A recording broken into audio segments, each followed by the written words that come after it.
Hey guys, welcome back to the channel once again. Hopefully आप सब लोग एकदम अच्छे से होंगे, खुश होंगे, सेहतमंद होंगे। आज के इस व्लॉग में आप लोग के साथ अपनी शॉपिंग और पैकिंग तो शेयर करूंगी ही, अलोंग विद अपने मैं लड्डू गोपाल जी का स्नान भी शेयर करूंगी, जो कि मैंने किया था अक्षय तृतीया पर। तो सबसे पहले आप सभी लोगों को अक्षय तृतीया की बहुत बहुत शुभकामनाएं। तो यहाँ पर अक्षय तृतीया पर मैंने लड्डू गोपाल जी को दूध, दही, शहद, घी और शक्कर से स्नान कराया था। साथ में ही शेयर करूंगी कुछ मज़ेदार सी रेसिपीज़, जैसे पनीर की पूड़ी, बूंदी का रायता एंड मैनी मोर।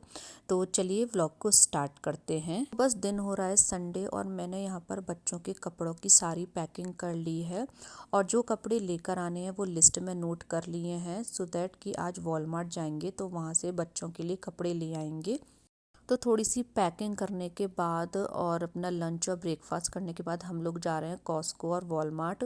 कुछ घर का सामान भी लेना है, साथ में बच्चों की भी जो कपड़े हैं वो नोट डाउन कर लिए हैं, वो भी ले लेंगे।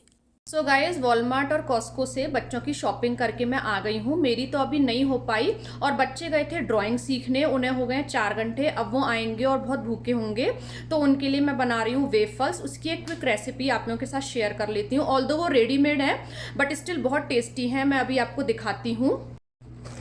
सो फ्रेंड्स, आपको ये जो दिख रहे हैं ना बेल्जियन वेफल्स, ये मैं लाई थी टारगेट से। इसमें 6 वेफल्स आते हैं, बस आपको इनको नॉर्मली टोस्ट करना होता है टोस्टर में। तो ये जो वेफल्स हैं ये कुछ इस तरीके के स्क्वायर शेप के होते हैं। बच्चों को आने में भी 5 मिनट है, इनको मैं टोस्ट कर देती हूँ और मैं इस वेफल को सर्व करूँगी मिल्क और मेपल सिरप के साथ। तो यहाँ मेरे पास है किर्कलैंड का मेपल सिरप और आप मेपल सिरप की जगह हनी भी डाल सकते हैं। तो यहाँ पर बच्चों का evening snacks with milk ready हो गया है। अगर आपको कुछ कभी ना समझ में आए तो आप इस तरीके से दूध विद दिस वेफल ट्राई कर सकते हैं, ये बहुत ही यमी होते हैं। और जैसा कि मैंने आपको बताया था कि दोनों ही बच्चे आज ड्राइंग क्लास में गए थे, तो दोनों बच्चे मदर्स डे स्पेशल ये कुछ ड्राइंग बना के लाए हैं। तो देखिए, ये तो भव ने बनाई है और ये बनाई है यतिका ने। बहुत ही ब्यूटीफुल लग रही थी दोनों ही paintings. Today I went to my art class and I made this for Mother's Day. So like this is a girl, this is the mom that is hugging the girl, and so these are some leaves. This is I did, What's written? Mom, you are the best. Very nice. And I have this sticker Yes. that I put it on. तो मेरे को ये वाली painting बहुत ही meaningful लगी और मैंने इन दोनों को ही, ये जो हमारा टेम्पल वाला एरिया है, यहाँ पे डेकोरेट कर दिया है। आपको नेक्स्ट व्लॉग में डेफिनेटली दिखाऊंगी। क्या बोल रहे हो? We do a mother's creativity. For that, we need a thread and a board and glues and scissor and I don't know. तो आज डिनर में काफ़ी कुछ लंच का लेफ़्ट ओवर बचा हुआ था, तो वही हम लोगों ने कर लिया। और मैं भव को सुना रही हूँ स्टोरी और बस अब इसको सुलाऊंगी, उसके बाद यतका को सुलाऊंगी। भव ना डेली 1 या 2 स्टोरी सुन के ही सोता है, तो बस इसको यहाँ पे मैं सुना रही हूँ एक स्टोरी। तो आप सभी को अक्षय तृतीया की एक बार फिर से बहुत बहुत शुभकामनाएं। तो यहाँ पर आज अक्षय तृतीया है और मैं लड्डू गोपाल जी को, सालिग्राम जी को दूध, दही, शक्कर, शहद और घी से स्नान करा रही हूँ, जिसको कि पंचामृत कहा जाता है। तो पंचामृत से स्नान कराते वक्त केवल एक ही बात का ध्यान जो मैं रखती हूँ, क्योंकि लड्डू गोपाल जी बाल रूप होते हैं, तो इनको नहलाया तो अच्छे से जाता है, लेकिन ध्यान ये रखना होता है कि हमारे जो नेल्स हैं वो भगवान जी के किसी शरीर के अंग पर बहुत ज़ोर से ना लग जाएं। क्योंकि मेरा ये मानना है कि जो लड्डू गोपाल जी हैं ये बालक का रूप होते हैं, तो इनका जो ध्यान है वो बिल्कुल एक छोटे से बालक की तरह ही रखा जाता है। तो बस मैंने यहाँ पर दही से भगवान जी को स्नान करा दिया है और इसके बाद मैं दूध से कराऊंगी, फिर शक्कर, फिर शहद और उसके बाद घी। तो अगर आपके बहुत ज़्यादा बड़े नेल्स हों तो या तो आप नेल्स काट लें या फिर लड्डू गोपाल जी को जब भी पंचामृत से स्नान कराएं या नॉर्मल भी स्नान कराएं, तो ध्यान रखें कि उनके, आपका जो नखून है, जो नेल्स हैं, उनसे उनके लगे ना। तो लड्डू गोपाल जी का पंचामृत से तो स्नान करा दिया है और पंचामृत को ट्रांसफ़र कर दिया एक ग्लास में, उसको हम एज आ प्रसाद अब पा लेंगे। और अब मैंने स्नान कराया है ताजे जल से और लड्डू गोपाल जी और सभी भगवान जी को पहुँचकर अब मैं जैसे रेगुलर में इनको वस्त्र पहनाती हूँ वैसे ही पहना दूँगी। संसार के प्राण अनार हो तुम श्री कृष्ण तुम्हारी जय हो। प्रभु दीन हूँ मैं आधीन हूँ मैं बलहीन हूँ मैं धनहीन हूँ मैं। सो फ्रेंड्स, आज सबसे पहले हम सब लोग ये पंचामृत का प्रसाद लेंगे, उसके बाद ही अपने रेगुलर काम में लगेंगे। तो आज अक्षय तृतीया पर सबसे पहले मैं बना रही हूँ पनीर की खस्ता पूड़ी। तो आप लोगों के साथ भी इसकी एक क्विक रेसिपी शेयर कर लेती हूँ। एक बड़ा मिक्सिंग बोल लिया है, उसमें डाला है 1 कप गेहूं का आटा और आधा कप सूजी। और अब मैं इसमें डाल दूँगी कुछ रेगुलर मसाले जैसे नमक, मिर्च, हल्दी, हींग, सूखा धनिया पाउडर, जीरा पाउडर, गरम मसाला पाउडर, थोड़ा सा सौंफ पाउडर, थोड़ा सा अजवाइन जिसको कि क्रश करके डालेंगे और थोड़ी सी कसूरी मेथी। ये जो अपने रेगुलर मसाले होते हैं इसको अब हम इस आटे में डाल देंगे। मैंने इस आटे में थोड़ा सा खटाई पाउडर और थोड़ा सा दरदरा कुटा हुआ सौंफ पाउडर भी डाला है जो कि टोटली ऑप्शनल है। सभी मसालों को मिक्स कर लिया है। अब इन पूड़ियों को खस्ता बनाने के लिए मैं इसमें डाल रही हूँ 3 चम्मच घी। आप चाहें तो ऑयल भी डाल सकते हैं। और यहाँ मेरे पास है 100 ग्राम पनीर जिसको कि मैं मोटे वाले ग्रेटर से इस आटे में ग्रेट कर लूँगी। मेक श्योर कि आपको ग्रेट करना है, हाथ से मैश नहीं करना है पनीर को। पनीर को मैंने पूरे आटे में अच्छे से मिक्स कर लिया है। अब थोड़ा थोड़ा पानी डाल के इसका हम डो लगा लेंगे। डो ना तो बहुत ज़्यादा टाइट लगाना है ना ही बहुत ज़्यादा लूज़ लगाना है। डो तो मैंने यहाँ पे लगा लिया है, लेकिन डो लगाने के बाद उसको कम से कम 2 से 3 मिनट अच्छे से नीड करेंगे ताकि उसमें जितने भी क्रैक्स हैं वो ख़त्म हो जाएंगे और डो हमारा अच्छे से सॉफ्ट और चिकना हो जाएगा। पूड़ी का डो लग के हो गया तैयार। इसके ऊपर मैंने लगा दिया थोड़ा सा ऑयल ताकि ये ड्राई ना हो। कवर कर देते हैं और 10 मिनट के लिए रेस्ट करने के लिए छोड़ देते हैं। जब तक आटा रेस्ट कर रहा है जब तक प्रेशर कुकर में चावल की खीर बना लेते हैं। तो चावल की खीर बनाने के लिए मैंने 1/4 कप चावल को आधे घंटे के लिए सोक कर दिया था। आप चाहें कोई भी चावल ले सकते हैं जो भी आप रेगुलर में यूज़ करते हैं। अब इस 1/4 कप भीगे हुए चावल में मैं डालूंगी दूध। तो इसमें दूध जाएगा 3 कप। तो ये 2 कप तो मैंने डाल दिया है और ये डाल दिया है तीसरा कप। कुकर का लिड लगाकर मीडियम फ्लेम पर इसको 2 विसिल तक पका लेंगे। उसके बाद गैस बंद करके कुकर को अपने आप ठंडा होने देंगे। उसका प्रेशर हम नहीं निकालेंगे।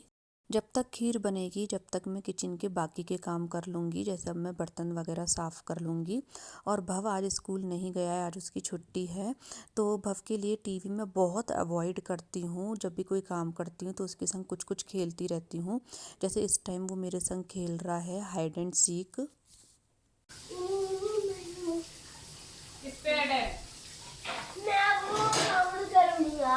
जब तक खीर बन रही है जब तक मैं यहाँ पे बना रही हूँ तड़के वाला बूंदी का रायता। तो मैंने यहाँ पे लिया था दही जो कि बहुत अच्छा खासा थिक था, जिसको कि मैं चम्मच की हेल्प से ही अच्छे से थोड़ा सा पहले स्मूदन कर ले रही हूँ। स्मूदन करने के बाद अब मैं इसमें डाल रही हूँ थोड़ा थोड़ा करके पानी और साथ साथ चलाती भी जा रही हूँ। पानी आप अपनी आवश्यकता अनुसार डालें।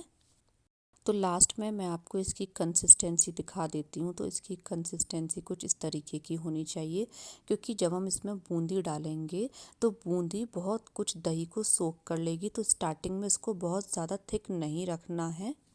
अब इसमें मैं डाल दे रही हूँ कुछ बेसिक मसाले जैसे स्वाद अनुसार सफ़ेद वाला नमक। इसके बाद मैं इसमें डालूँगी थोड़ा सा काला नमक। काला नमक रायते में ज़रूर डालें, इससे बहुत अच्छा टेस्ट आता है। अब मैं इसमें डाल रही हूँ थोड़ा सा पुदीना पाउडर। और मैंने ना घर में ही बटर मिल्क मसाला पाउडर बना रखा है। इसको डालने से क्या होता है ना, एसिडिटी वगैरह नहीं होती है। तो ये भी मैंने इसमें डाल दिया है। अब क्योंकि ये तड़के वाला रायता है तो मैं अब इसके लिए बना रही हूँ थोड़ा सा तड़का। तड़का बनाने से पहले इसमें मैंने थोड़ी सी बूंदी डाल दी है और उसको भी मिक्स कर दिया है। तड़का बनाने के लिए एक तड़का पैन लिया है, उसमें डाला था ऑयल। ऑयल जब गर्म हो गया है तो उसमें मैंने डाला है जीरा।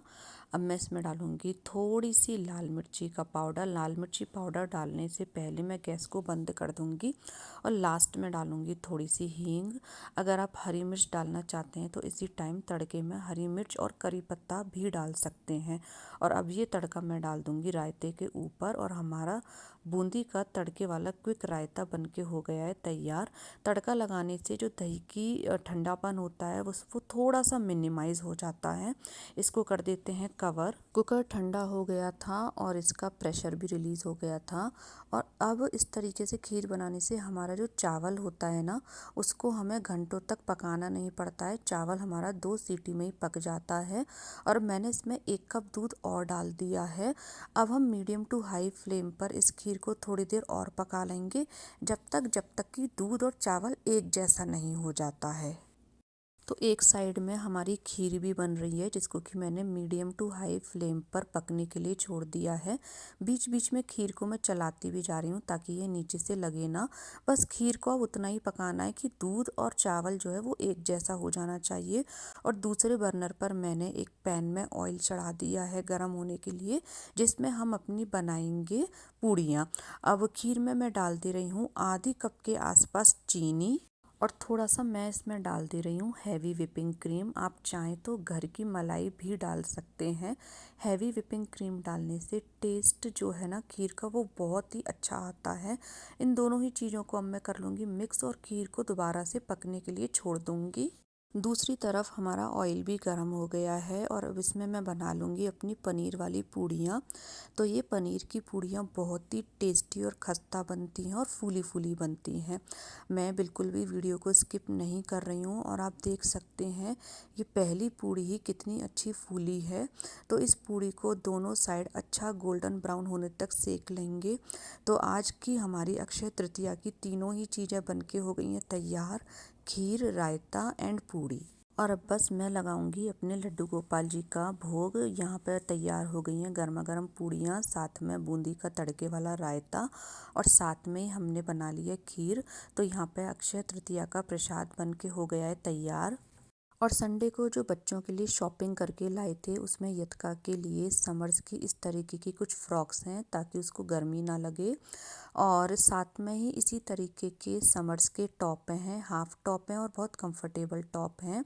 तो अभी मैं आपको एक टॉप दिखाती हूँ। उसी तरीके के हमने टॉप लिए हैं जिसमें कि उसको गर्मी ना लगे। तो टॉप और फ्रॉक्स तो कुछ इसी तरीके की लिए हैं। साथ में लिए हैं यतका के लिए कुछ लेगिंग्स और साथ में कुछ शॉर्ट्स भी लिए हैं, जैसे कुछ ब्लैक कलर का लिया है, कुछ पर्पल, वाइट, कुछ कलरफुल लिए हैं, जिनको कि वो टॉप के नीचे, स्कर्ट के नीचे, फ्रॉक के नीचे पहन लेगी तो उसको कंफर्टेबल लगेगा। और एक दो फ्रॉक यतका की कुछ अलग हटके लिए हैं। हो सकता है ये वाली फ़्रॉक कैमरे में इतने अच्छे से नहीं शो हो रही होगी, लेकिन पहनने के बाद बहुत ही ब्यूटीफुल लग रही थी। इसमें ऊपर 2 स्टेप्स हैं, पूरी लॉन्ग इवनिंग गाउन जैसी है और बहुत ही अच्छी फ़्रॉक है। और इसी के साथ भव की भी कुछ टी शर्ट्स और नेकर ली थी कॉस्को और वॉलमार्ट से। तो ये थी आज की हमारी बच्चों की शॉपिंग। और इस व्लॉग को मैं यहीं पे करती हूँ एंड। व्लॉग अच्छा लगा हो तो लाइक करें, फ्रेंड्स फैमिली के साथ ज़्यादा से ज़्यादा शेयर करें, चैनल को सब्सक्राइब जरूर करें to become a part of our family. मिलूंगी आपसे नेक्स्ट किसी अच्छे व्लॉग में। जब तक के लिए take care, bye and thank you.